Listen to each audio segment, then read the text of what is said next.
voilà, la tâche s'annonce compliquée hein, pour le français, mais pourquoi pas, effectivement.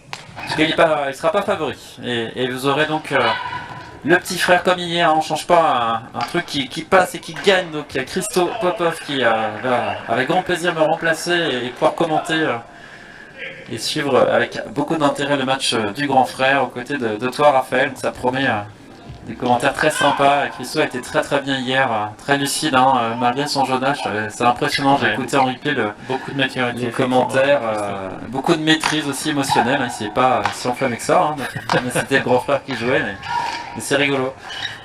Et puis là encore, je pense que vous pourrez poser vos questions aussi. Hein. Ouais, sur les réseaux sociaux. Sur le réseau, voilà, c'est possible pas les mêmes qu'hier, mais vous êtes libre de poser les questions que vous voulez. Allez, 2 égalités sont mieux dans ce deuxième set, les Anglais. Ils s'encouragent. Ils ont envie de faire tourner, de faire pencher la balance évidemment de leur côté. Allez, 3-2. Enfin, ils mènent dans cette partie.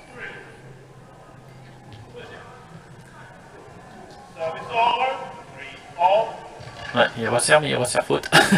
Ça passe au filet. Ça progresse. Il progresse. Pas confiance. Il n'aura pas sa plume jaune. Ouais. Ah. Il a vraiment l'air facile, hein, ce Isfahani. Il rigole parce que les Anglais sont allés leur dire attention, ne célébrez pas avant que le point soit annoncé pour ne pas influencer le jeu de ligue. Enfin, heureusement qu'il est dehors parce que les Anglais étaient loin. Hein. Il est solide, hein, le plus jeune sur le terrain. Isfahani, c'est une valeur sûre. Puis tape fort. Ah oui. Oh.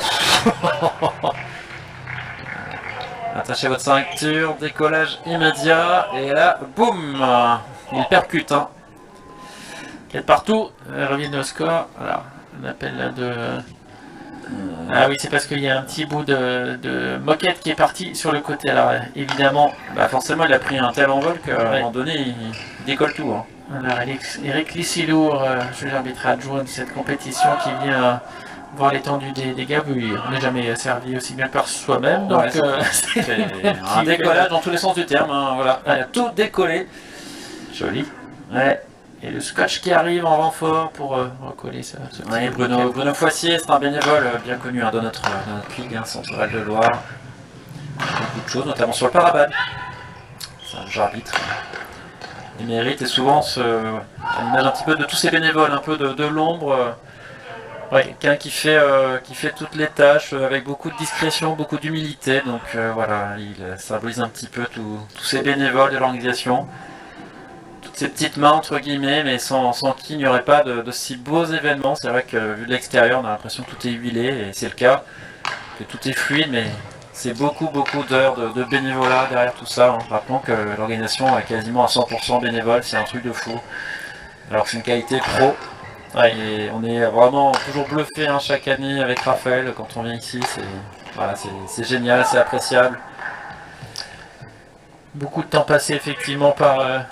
toutes ces belles âmes qui se mettent au service du sport et de la compétition. Alors ils sont récompensés quand il y a un tel plateau, c'est sûr, avec un des meilleurs mondiaux qui viennent quelque part leur rendre hommage aussi en venant ici à Orléans. Mais c'est vrai, tu me dis très justement, c'est vrai que ça ne serait pas possible sans toutes ces personnes qui prennent sans doute une semaine de congé. Et puis 15 jours pour s'en remettre. 15 jours pour s'en remettre parce que c'est dense. Effectivement. Allez, le scotch est remis. C'est vraiment danse avec les stars, hein, sans mauvais jeu de mots, parce que c'est du très beau spectacle, vraiment partout, et que ça fait du bien de voir du badminton en France de haut niveau. Et on est tous frustrés de ne pas jouer, mais profitons surtout de ces beaux moments, de belles émotions, ça fait du bien. Libère un peu l'esprit, en tout cas c'est génial. Et les Anglais, allez, 5-4. On a envie que ça dure là. Hein.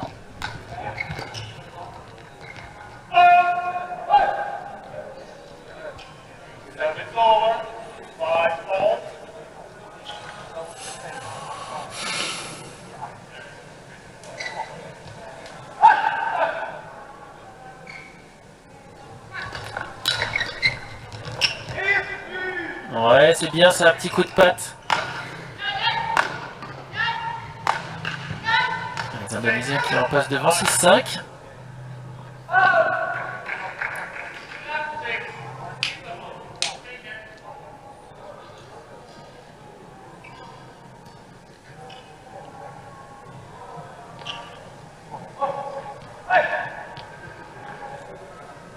Tiffany au service. Bien servi.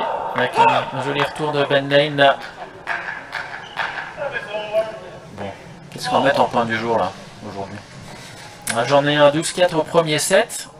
Ouais. Parce que sur double homme, généralement, il y a souvent de quoi faire. Ouais.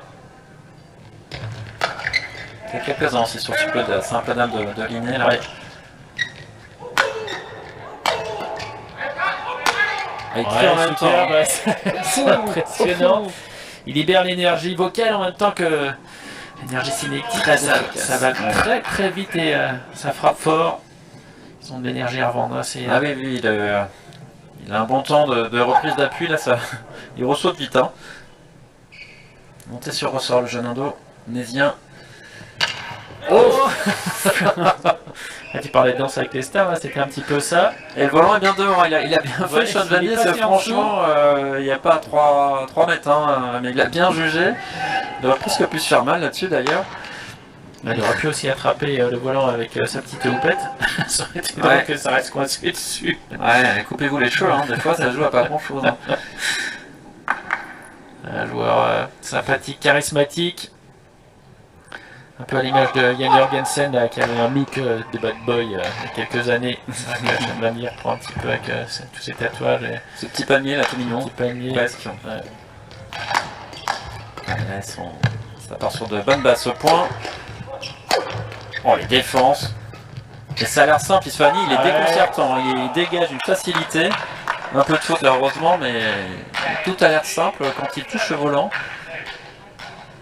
Et les Anglais qui repassent. On aimerait bien avoir un troisième set pour s'enflammer là. Je vois que Raph, tu as appris la chorégraphie des festivités pour célébrer un point à la manière Popov. Et il y a trop de fautes Sean Van Dy là, c'est dommage hein. Ouais. Je vais pas l'accabler mais un peu quand même. Bah, clairement il est pas au top de sa forme l'ami Van Dy. J'ai jeté un oeil en même temps sur le numéro 2, on vient d'avoir un changement de raquette en plein échange de Gabriela Stoeva et le point continue après 3 heures de jeu à peu près. Là c'est amusant. Elle a laissé la petite sœur Stéphanie seule sur le terrain, maintenant c'est une ancienne joueuse de simple donc elle peut le faire. Et elle gagne le point, voilà. C'est assis sur le terrain numéro 2. Donc, ça va beaucoup mieux hein, pour les sœurs Stoeva qui mènent 14-6 désormais dans cette troisième manche. Allez on revient sur le double homme. Oh, il a pleine puissance là. Ouais mais il s'est fait contrer là. Il a crié mais c'est reparti presque aussi vite que le smash. Ah bah voilà, ça s'enflamme un petit peu, on est content. On est content, ils font le show, c'est bien. Et les Anglais, 2 points d'avance, hein, c'est... Bon, savoureux parce que ça n'arrive pas souvent dans ce match-là. Allez.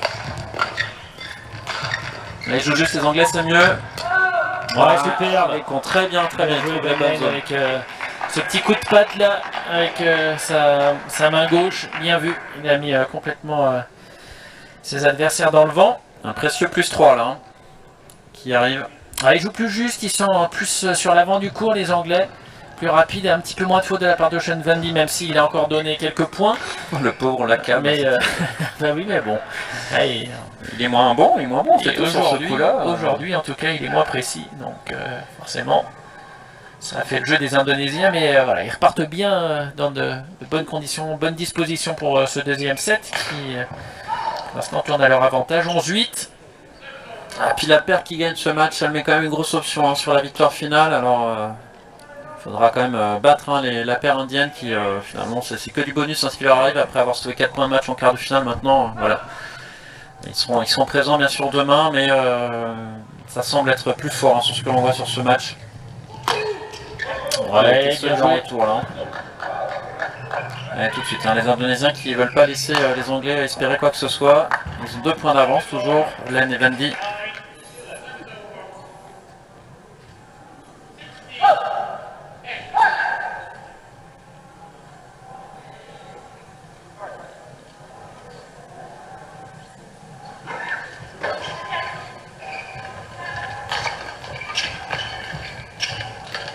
C'est joli.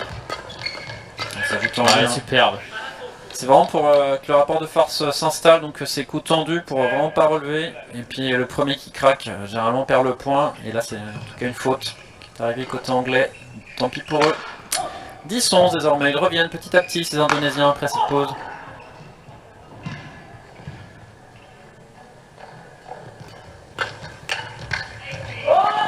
Oh, il est pas malheureux là, parce que vu le bruit que ça a fait, à mon avis, ça devait pas être au milieu du tamis. Ouais, il y a un cordage en bois, mais Ouais. je sais pas, mais bizarre en tout cas. Ouais. Bon, il faut un petit peu de Au bon réussite moment. aussi. Au bon moment en Au bon tout cas. moment, ouais. Mais la zone était bien entre les deux joueurs là. Allez. Allez, ça part fort. Ouh, il y Ouais, avait joli. une grosse option vers l'avant, la Mani, c'était tous les deux à l'affût, les Anglais vers l'avant. Et dommage cette petite faute là, ils avaient fait un beau point là. Il hésitait, Ben Lane là, à jouer. Ils mettent toujours 12-11 les Anglais.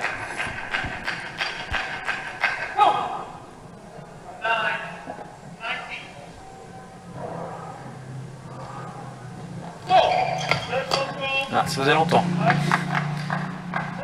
Un service jugé faute.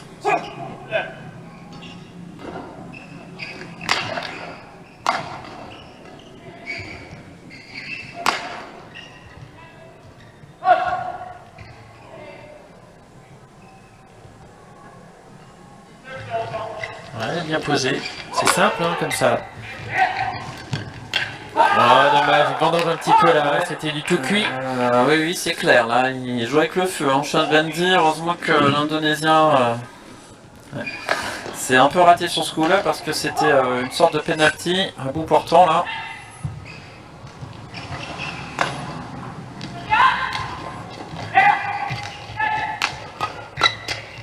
Ouais, super. Plusieurs fois qu'il contre hein, sur ces Ouais, zones-là. bien joué, bien joué. Sean Dundee, ça y est, il rentre dans le match là avec quelques jolis points. Ouais, l'Indonésien qui est une grosse pression vers l'avant. Il a été passé par Vendy, c'est bien vu. Il faut être solide en défense. Ouais, Hein. voilà. Parce que pour le partenaire, il faut suivre, c'est pas facile. Hein. Ouais, il joue beaucoup hein, sur les côtés. Ouais, c'est superbe. Très rapide hein, sur sa frappe là. Spalani. Mais du coup, ça permet de prendre le volant le plus haut possible et du coup, c'est la précision de gagner, du temps de gagner. Ouais, peu de temps pour se replacer, c'est sûr. Et on a la victoire des Sœurs Stoeva hein, sur le terrain numéro 2 après 53 minutes de jeu. 21-9 dans la troisième manche, ça a été expéditif finalement. Sœurs Stoeva, score bizarre, hein. Elle perd 21-10 au premier set et elle gagne 21-9 au troisième. Donc, bon, en tout cas, elle se qualifie demain avec finalement aucune surprise dans ce tableau de double dame. Les têtes de série 1 et 2 se retrouveront. Ouais, ça va être joli cette finale. Ouais, joueront donc les Thaïlandaises demain, ça promet un sacré match. Hein. Alors on revient sur ce double homme. Et attention, les Indonésiens qui recollent au score, ils étaient à moins 4. Ils ont marqué 3 points de suite là. Mais toujours l'importance de ces premiers coups, le service, le retour, le coup suivant. C'est vraiment ce qui installe le jeu et si ce rapport de force il va pas en votre faveur, ça devient très très compliqué à ce niveau-là parce que vous voyez que les joueurs tapent fort, ça joue vite et vous êtes tout de suite sous pression. Beaucoup d'agilité évidemment chez les 4 acteurs de ce match. À l'important, la Sean Vendy là ce retour, s'il veut espérer gagner ce deuxième set.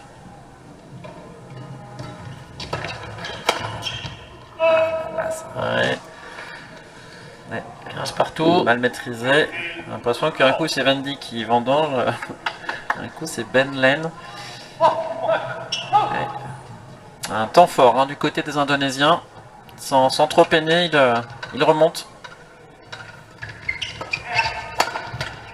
Oula. Allez là. Pas de cadeau. Bien joué de la part de Vendy, belle extension. Il reste devant les Anglais, 16-15.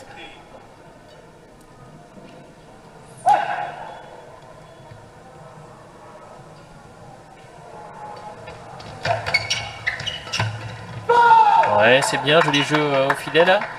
Il était solide l'anglais parce que l'Indonésien était pas loin, juste derrière, raquette haute. Et malgré ça, c'est une belle précision et il marque le point. Avec une marge. Il faut être serein, confiance aussi. Hein.